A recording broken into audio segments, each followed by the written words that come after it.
Evet, katılımcılarımızın gelmesini bekliyoruz.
Evet, merhabalar herkese. Hepiniz IEFT Talks webinarlarına hoş geldiniz. Bugün İngiltere'de en popüler bölümlerden olan İletişim bölümünden Ad ve University of Exeter'den Hayley bizlerle olacak. Lütfen sorularınızı soru cevap bölümünden yönlendiriniz. Yes, Hayley, the stage is yours now. Great, thank you. Hi everyone, thank you for joining this University of Exeter webinar today.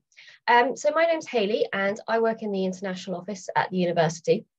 And today we have Ad Deshpandu, who is going to talk about the communications programs that we have at Exeter. He's one of our lecturers, so he's in really good place to talk to you about these programs. So Ad, over to you. Thank you so much, Hayley. Thank you for the introduction. Hi and good evening, I guess. Thank you so much for joining us today. My name is Aditya. I work in the communications team here at Exeter. So I thought I should give you a little bit of an overview of what we have with regards to the MA degree that we have, that we have just covered. It's an MA in Media and Communications. And we will have a first cohort coming out just next year. So that's 23-24. And we are going to talk to you a little bit about that program. We're going to talk to you a little bit about the degree. And as I go through what is it that we can offer? You can probably think about why do you think this would be a great place to come to your master's. Okay, so let me open up with the first and foremost question. What exactly is communications at the University of Exeter? So we are a really young and new program. We started just about 2 years ago, right in the middle of the pandemic, which also meant that because we were in the middle of the pandemic, we were trying to understand communications, both as a discipline, but also the various challenges that we were facing at the time. So the digital nature of how things were, if you remember 2020, 2021, those are the things that kind of shape the way we've gone on to design the module, the various modules in the degree. And of course, we try and view this particular degree, the MA in Media and Communications, as a digital first kind of degree. What does that mean? What is it that we can offer? I'll talk a little bit more as we progress ahead. But I thought you should know that if you choose to come study with us, we are a young program, a new program, which also means we have a lot of new program energy with us. We started off as a team of 2 people, and now we have doubled up to a team of 4. By the time, if you choose to come study with us next year, come September, we'll be a team of 8. So we are doubling and we are growing at a really fast rate, which also means we are getting a lot of dedicated, new, young, driven people to kind of come and help us build the various modules in the degree, right? So I guess now is the time, right? Because you kind of come and be a part of a new program, be a part of a new degree. You can actually leave significant impressions on, the program itself and how it's shaped for future generations, right? So moving on from there, So the biggest question to kind of consider is why you need to study at Exeter and what is it that we can offer. To those of you who do not know what Exeter is, where is it that we are located in the UK, I think I should tell you a little bit. Please keep in mind, I myself am very, very new to Exeter. Just 7 months in. And so it's been quite a great journey to kind of come and experience an entirely new city and entirely new culture. And it's been fun. So just to give you a quick snapshot, as you can see on the screen, and on the screen you can see on the image on the left, that is actually the first view of the Streatham campus, where we are kind of located, that you'll probably see when you come in September, right? It is really that beautiful. We are located in the southwest of England, and we are situated, as the slide also tells you, on a very, very pretty campus. Correct. We are one of the top-ranked universities in the UK and also in the world, which means we are part of something called the Russell Group. The Russell Group is this elite collection of universities across the UK who believe in high-quality research, and that research then driving the kind of education and our pedagogy, our approach to teaching, and things like that. So we are a Russell Group institution, which means that we are committed to research. Our research not just advances disciplines. So when I say disciplines, I mean communication, but also, tries to shape society and policy and regulation and things like that. So we kind of do research that has meaningful social impact, both in the UK and globally. So these are things that we do. Correct. Please keep in mind though, at Exeter, and also if you choose to come study with us for the MA Media and Comms, the research we do, that is all the lecturers and the members of staff that we have, informs what we teach, and also kind of offers a vibrant atmosphere where you can ask critical questions, where you can examine specific things in great detail, where you can explore dimensions that you would like, right? So all of these are things that we can offer, right? So going back to the team that we have, our program leader, Neil, who kind of leads communications at Exeter, works, his research is on the idea of sports, politics, and identity. He questions, for example, how does sports shape understanding of reality in a country like the UK? So he works with football, for example. My colleague Alex, who is also our director of education, works with data and infrastructure. He looks at the role of data, he looks at the role of specific technologies and infrastructure in making things function. So when we talk about things, we're talking about platforms, we're talking about social media, we're talking about digital media, we're talking about platforms like Netflix. All of these, how they kind of rely on data, how they rely on infrastructure. That is something what he works with. My other colleague Sanya, she works with social media. She looks at the idea of migration. She looks at the idea of transnationalism. She looks at politics, and she looks at how people move across countries and how then they adjust into new environments, new worlds, new spaces, and things like that. I myself, I work with video games. I work with digital media practices. I work with ideas like the digital divide. And as you can kind of see, a lot of the work we do is very, very diverse. Correct. And which means that the modules that we are writing are also very, very diverse based on the kind of research we do. Right. So moving on from that. So what exactly is an MA in Media and Communication? And they're not, we are not the only ones offering this. There are a lot of other universities around the world that offer an MA in Media and Communication. What makes our degree different? Why should you come study with us? These are big questions for you to consider. So I'll talk about these a little bit, right? So what do we offer? As I was telling you, 4 of us from 4 very diverse backgrounds. We have 4 new people joining us who also come from very diverse backgrounds. So which means that you have a great mix of people who can kind of show you new perspectives of how to understand media in the 21st century. We are positioned in Exeter in something called communication, drama, and film, which means that we have great linkages with our partners in drama and our partners in film. So if you're thinking of working in communication and media, film, automatically you see the logical connection there. Storytelling, you think creation of new content, you think creation of videos, all of that. So film kind of offers us that kind of flexibility and that option for interdisciplinarity.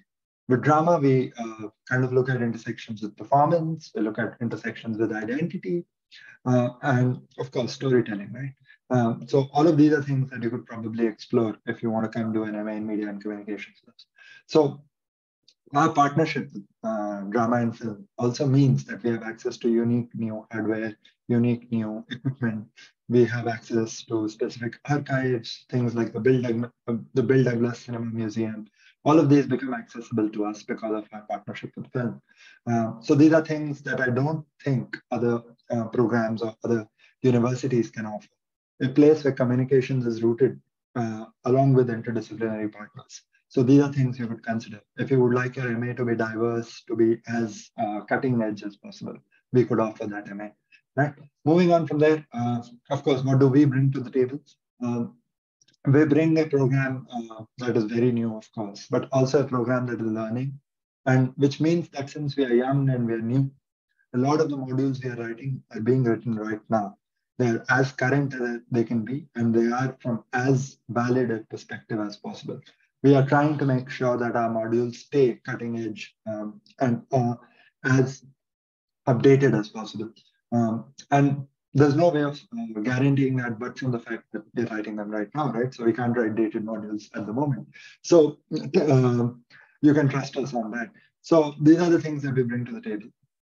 A lot of the things with regards to both teaching and also activities, and this is something we do with our undergraduate programs as well, is a lot of it is student driven. So you'll find a lot of opportunities to do lots of very exciting things, to be part of very interesting activities, to undertake unique projects that work with what you're thinking and make this degree your own. So this is something we bring to the table, a degree that's very, very customizable. So please keep that in mind. Moving on, of course, so where are we headed? We're growing really fast, and we have been quite popular, which means that we are continuing to see a lot of attention, both at the undergrad and the postgrad level.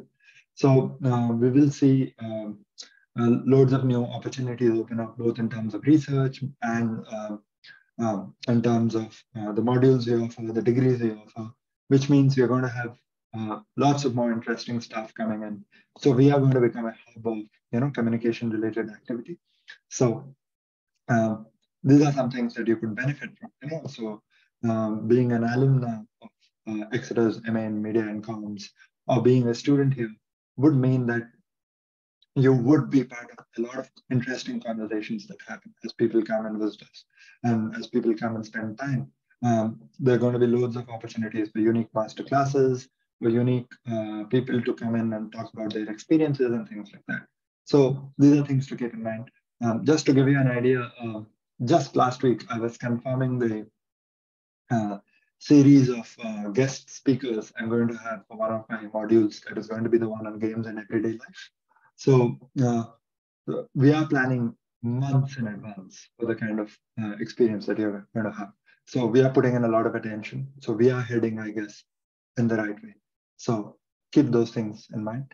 Moving on, what exactly we can offer, what exactly is the degree? As you can see, it's a one-year program, which is set in a very digital and hybrid global media environment. Keep in mind, so when I say hybrid, I do not mean that your teaching and your in-class activities are hybrid. I mean the possible opportunities that you can have, the kinds of seminars and talks that you can attend beyond your coursework. All of these are going to be hybrid and things that you can consider. Digital, when I say, I mean all of the technology, all of the kind of equipment that you work with, all of the kind of processes that you develop, all of those are going to be set in a very digital backdrop, because media sector workspaces have never been the same, and they've changed radically over the last 5 years again. And communications as a degree, as a program, as a workspace constantly changes, right? So an MA degree in communications is so different today from what it was, say, 5 years ago, or 6 years ago, or even 10 years ago when I did my own master's. So these are things we would like to stay aware of, keep ourselves aware, keep ourselves prepared for, and keep changing constantly. So this is going to be one of those degrees. Please keep that in mind. Also means that the unique positionality we have within CDF, that is communication, drama, and film, and also HAS, that is the humanities and social sciences at Exeter. Communications is kind of like a crossroads discipline, right? So there are loads of options for interdisciplinarity, for intersections, for doing really, really interesting work across disciplines. Correct. So you can find out interesting ways to find connections. So for example, we are seeing with some of our undergrad students possible intersections with, health and medicine and health communication, science and technology and science communication, and things like that. So you can make it entirely all about what you want to find your expertise in. So you decide where you would like to work, you would decide how do you like to work, and automatically we will try and help you find the possible intersections that you can look at. So communications being crossroads as a discipline and as a program at Exeter, these are things you could benefit from. Keep in mind, of course, all the 4 of us that are working at the moment and the 8 of us who will be teaching you when you join us next year are some of the leading researchers in our fields and in the specialisms that we work with. What we can offer is new understandings into critical media studies, new understandings into your interpretations of data, infrastructure, social media, the migrant, digital migrants and stuff like that, video game studies, internet studies. These are all things that we offer really interesting new perspectives. So keep those in mind as you consider where you would like to go after a degree in media and comms at the postgrad level, right? So lastly, of course, we will root all of what we teach, both in terms of the pedagogy and the material that we teach. Correct. It's going to be very, very empirical and evidence-based, but it's also going to give you a unique edge on criticality. I know this sounds big, but let me try and give you an example. So let's say after the end of your MA in Media and Comms, one of you decides that, hey, all of this is fine and good, but I would like to go ahead and start my own YouTube channel. Absolutely, right? So then automatically the thing is, if you decide to start that YouTube channel, would the degree in MA in Media and Comms at Exeter give you a unique edge? Absolutely.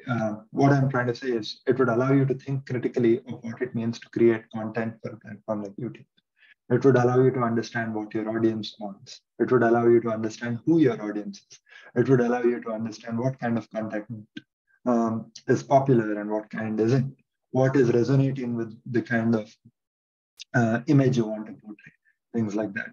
It would also then allow you to critically analyze and understand what the metrics that a platform like YouTube would give you, right? So how many impressions you would get, how many likes you would get, how many people are watching your content and what particular windows. What is it that you can change about your process to attract and become more successful? So all of these things our degree can kind of help you. And this is just with you trying to create a YouTube channel or a platform like TikTok or something like that. If you want to do something really media studies oriented, then we can offer even more kind of critical insights. So these are things for you to consider, right? Moving on, what is it that we offer in terms of the facilities and amenities? Being a Russell Group institution, we have access to several unique research resources. You're going to find some of the best literature, some of the best kind of research material around in the world, and we have access to all of those. The leading journals in communication, the leading, research material on media studies, the leading research material on social media, digitality, we have access to all of those. Moving on from there, even industry-based journals, mainstream media articles and things like that, we have access to those as well. Moving on from there, we have access to the Bill Douglas Cinema Museum. I don't know if you know who Bill Douglas is. He's a celebrated filmmaker from the UK. So we have access to Bill Douglas's archive on the Exeter campus. So these are things you could look at. We have access to several unique, both equipment, archival equipment like old cameras, old processes of filmmaking, alongside material, old traditional film material, film equipment, and also movies and stuff for you to look at. So if you do choose to visit Exeter, please take a look at the Cinema Museum. And if film is something you would like, then automatically you know that the Bill Douglas Cinema Museum could offer you something that other places can't. We also have a digital humanities lab, which allows us to relay very well with the kind of modules we teach and the kind of activities we conduct in class. So we have a great balance of both the theoretical and the practical. The digital humanities lab allows us to visualize what we teach. So while we might teach you facts, numbers, and theories and the lectures. All of those can be applied, understood, and visualized. And the Digital Humanities Lab allows us to do that. It allows us to get you to think of abstract ideas in practical real-world scenarios. And this has been something we've been quite successful in.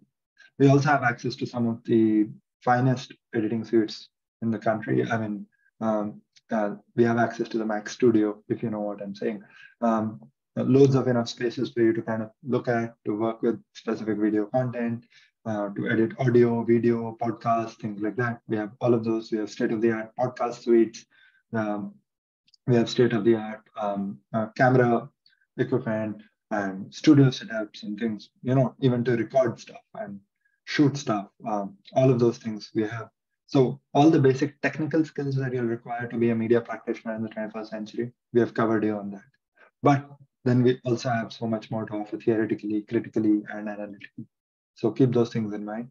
Of course, the last thing, we are finding with our undergrad programs and a lot of other people who are applying to our degree, we are finding from their interests that, media, analyzing media-based data, analyzing entertainment data is something that's becoming quite popular.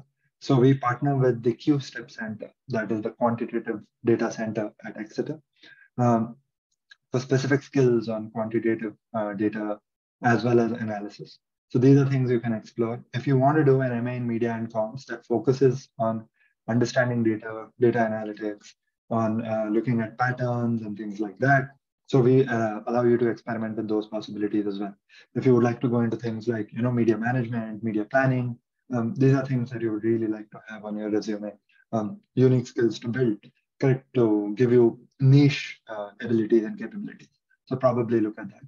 Moving on from there, now I'll talk to you a little bit about what is it that the degree is, how are we positioned and stuff, right? So keep in mind, in the very nature we designed this degree and the program at Exeter, interdisciplinarity was key. We baked it in right in the core of what we do. So communications is a crossroads discipline, both from the research we do to what we teach in class. Everything we do is from a variety of perspectives, right? So these are things we are hoping that we can pass on to you as well. So when you look at a societal problem, when you look at situations around you, you do not just look at them as problems that need to be solved, but you look at them as ways in which, communication can contribute to those problems, right? As in, how can it make things better? So for example, when you look at something like climate crisis, do you think communications can help make it easier to fight the climate crisis, can help inform us to think about the crisis and understand what would be the best way to proceed forward, correct, to identify stakeholders, partners, things like that. So these are things that we try to give you new ways to think about, correct? I've mentioned this twice before, but I'm mentioning it a third time. We believe in research-driven teaching, correct? And the researchers at Exeter are at the forefront of their disciplines. So what does it mean for a student like you, right? I mean, you may not be interested in research, but what does it mean if the people who are teaching you are really good researchers? It means that they know what's happening. They know how things are likely to change over the next decade. So while most people will tell you what's happening today and how to tackle problems today and how to plan with the reality that is in place today, researchers who are aware of what's coming and know where it could probably go could tell you about trends and patterns probably 4 or 5 years before they kind of come, which means that you're prepared well in advance. So I'll give you an example. In the modules I teach in video games and digitality, a lot of the work I do, I'm trying to understand how the video game industry kind of will function, how games will be made, how stories will be told, not today, but say 7 years from now, 8 years from now, how technologies are going to change. Correct. So when I think about all of those things and I think at possible ways to solve those particular problems, my research talks about those things.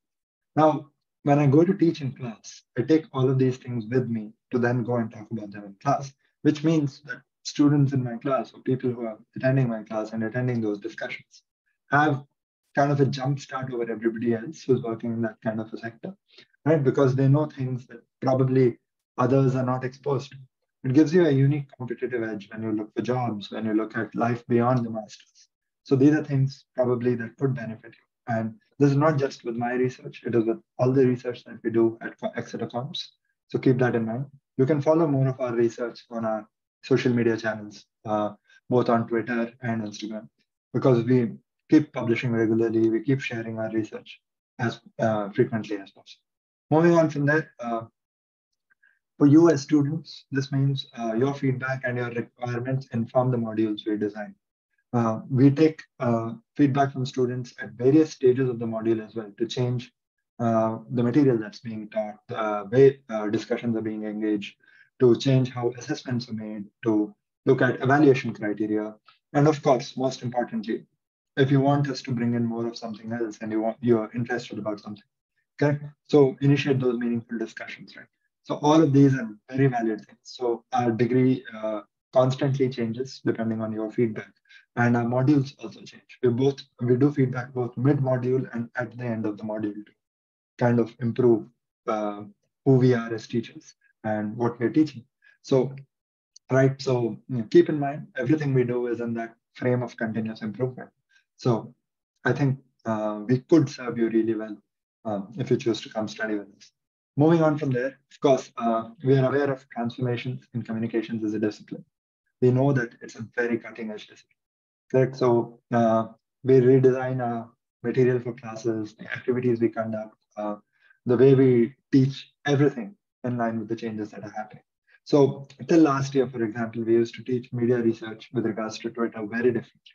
And now that somebody like Elon Musk goes and buys Twitter as a platform, and we begin to think of what Twitter is today, automatically our understanding social media with regards to Twitter and apart from Twitter has changed, which means all the modules on social media next year will look at Twitter very, very differently from how they used to look at this point.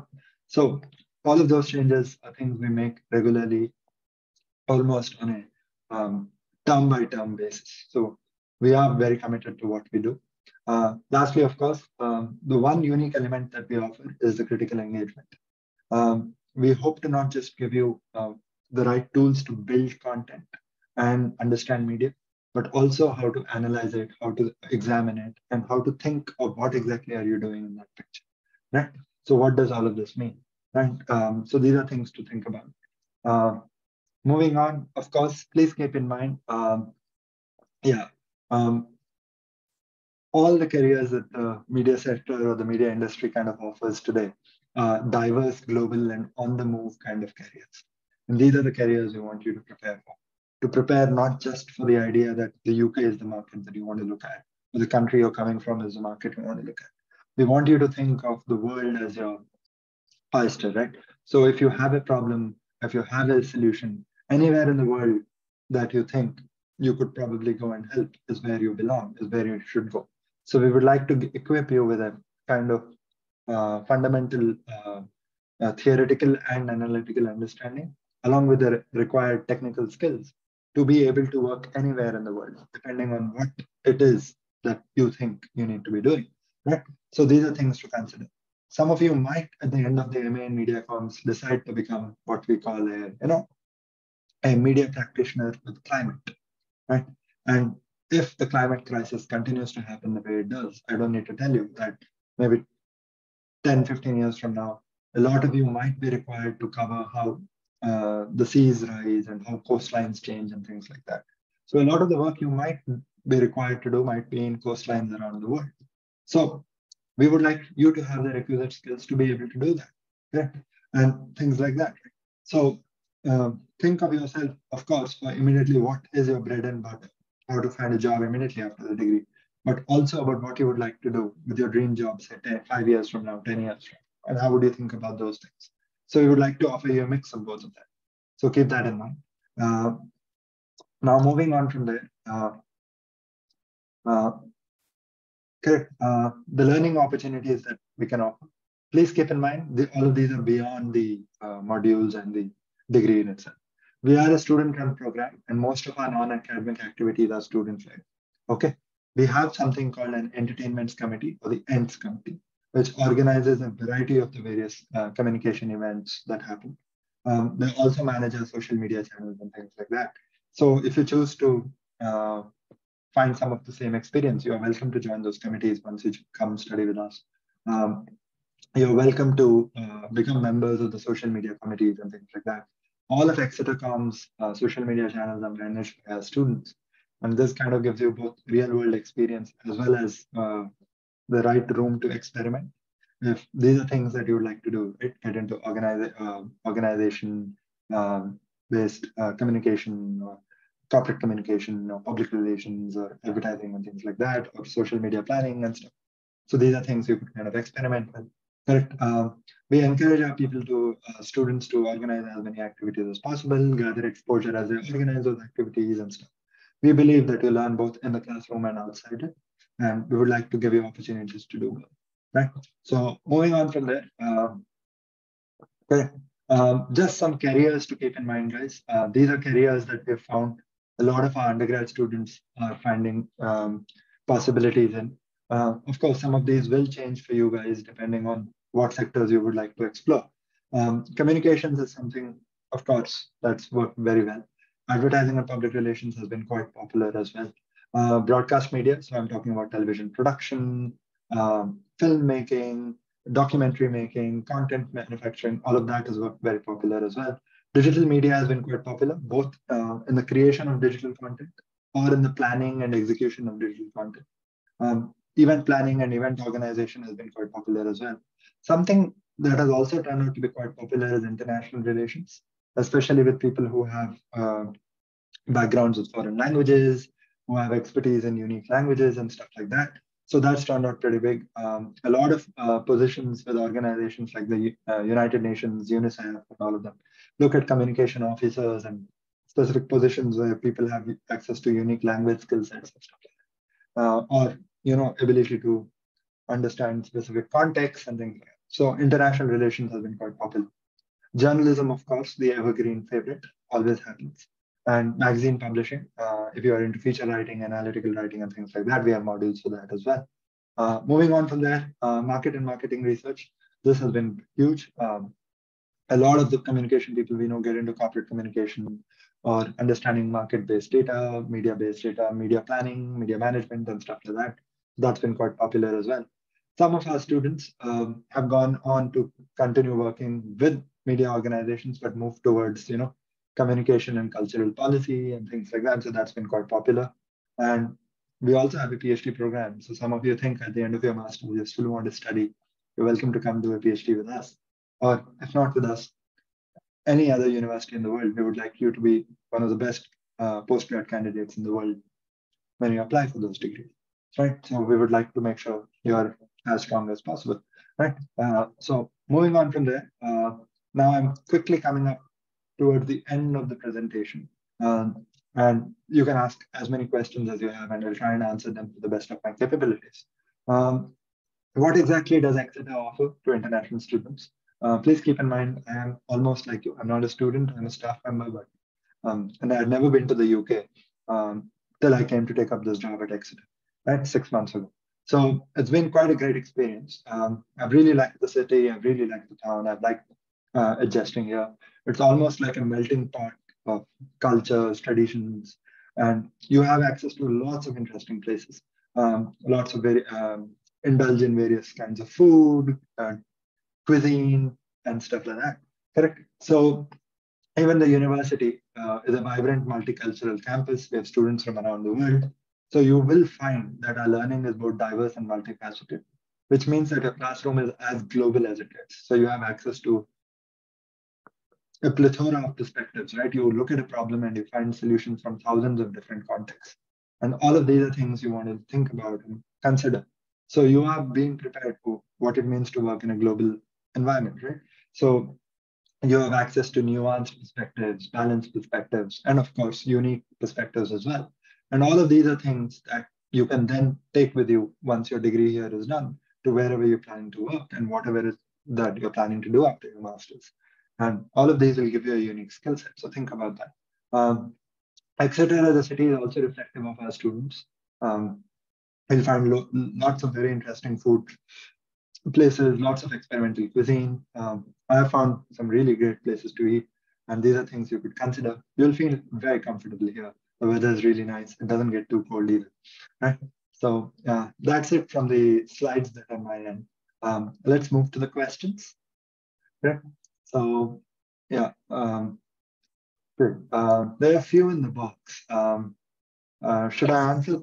Yeah. Do you want me if I read them out and then yeah, sure. if you're able to answer them. Thanks. That was a really great presentation.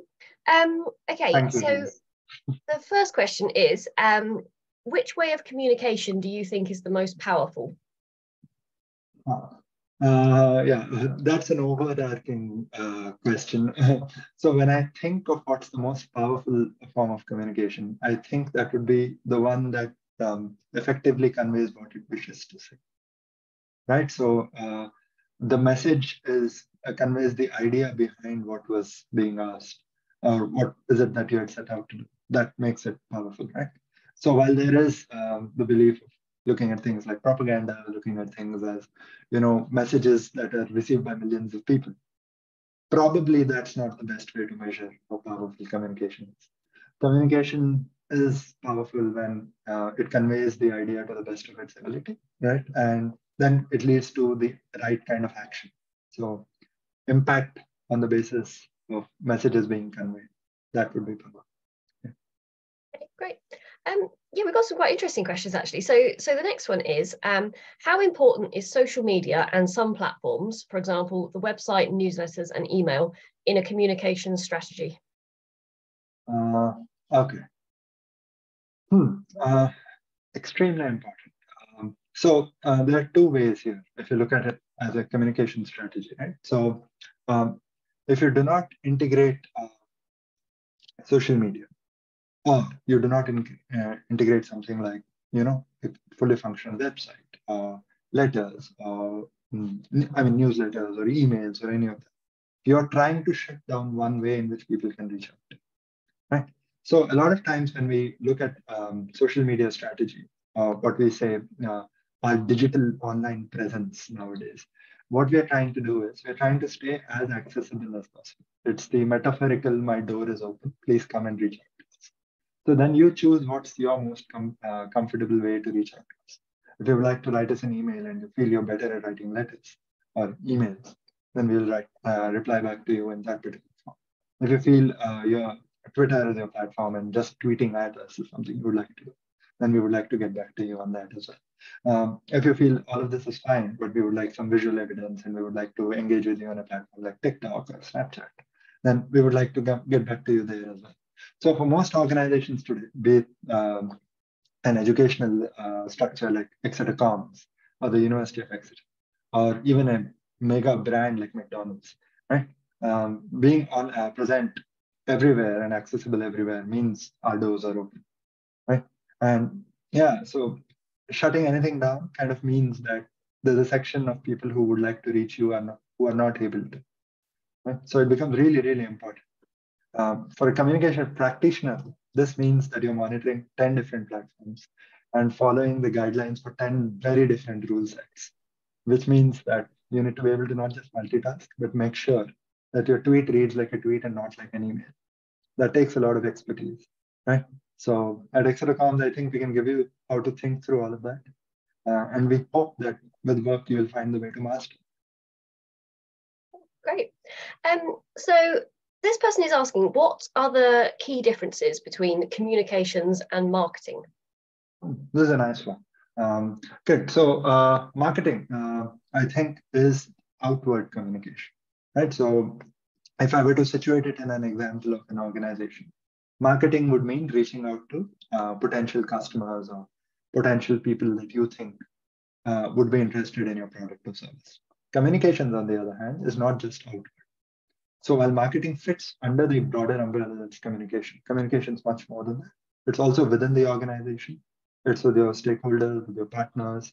It's with your colleagues. It's between the hierarchy itself, between the boss and between the line manager and the people reporting to the line manager.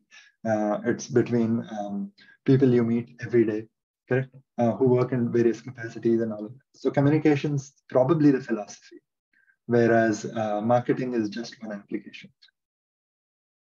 Great.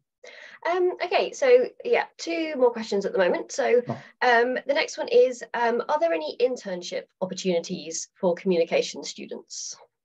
Yeah, so we haven't written that into the degree as of now. But these opportunities exist because we are very deeply partnered with the careers at Exeter team. So once you actually come here, you'll realize that there is a specific team that's dedicated to helping people find internships, finding work placement scenarios and stuff like that. So while we do not have specific module-based requirements for this or degree-based requirements, so you can graduate without doing an internship. There are enough opportunities for you to come do, and we will help you find a place that you could kind of work with. We could guide you to look at what kind of places you could apply to, and as well make sure that you have a good experience there. But I would like to re-emphasize, this is not something that's mandatory. So you will have to do this on your own time and find the space for it. But for an international student, especially who hasn't worked in the UK before, I think this would be a great way to learn what exactly a global organization expects. How would you fit into a workspace like this? And if you choose to stay in the UK, I mean, that's entirely up to you, of course. It would be a great first way to break the ice.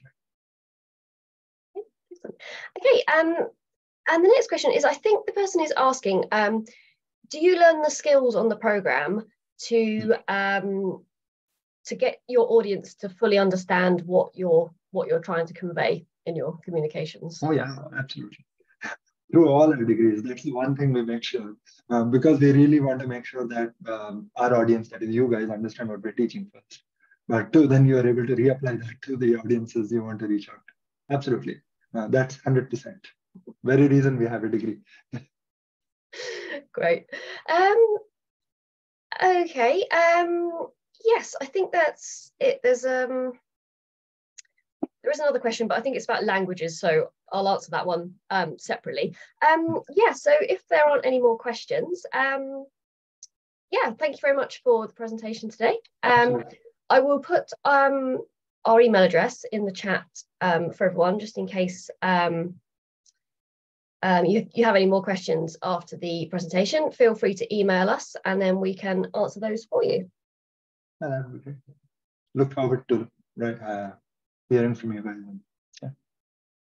Yes, thank you very much for the great presentation, Haley and Ad. It was very informative for the attendees and you covered all of the questions. Thank you for your answers too. And also I would like to thank the participants in Turkish as well. Katıldığınız için teşekkür ederiz arkadaşlar. Umarım sizin için de faydalı bir webinar olmuştur. University of Exeter ve diğer bölümler için sorularınız için chat kısmında paylaşılmış olan mail adresinden Haley ile iletişime geçebilirsiniz. Bir sonraki webinarlarımızda görüşmek üzere.